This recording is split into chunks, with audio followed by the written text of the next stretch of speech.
বিশ্বকাপ ফুটবল 2026 এর কোয়ার্টার ফাইনালের আজকের স্পেন ও বেলজিয়ামের মধ্যকার খেলায় স্পেন 2-1 গোলে বেলজিয়ামকে পরাজিত করেছে। ফলে এবারের বিশ্বকাপের সেমিফাইনালে উন্নীত হলো স্পেন।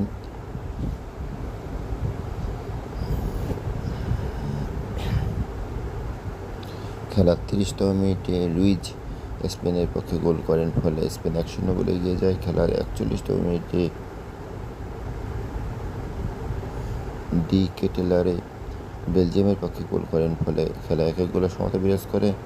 খেলার 88তম মিনিটে স্পেনের পক্ষে দ্বিতীয় গোল করেন। জয়সূচক গোলটি করেন মেরিনো, ফলে স্পেন 2-1 গোলে জয়লাভ করে। আগামী 15 জুলাই বুধবার রাত 1টা অর্থাৎ 14 জুলাই মঙ্গলবার দিবাগত রাত 1টা ফ্রান্স ও স্পেন সেমিফাইনালে মোকাবেলা করতে যাচ্ছে।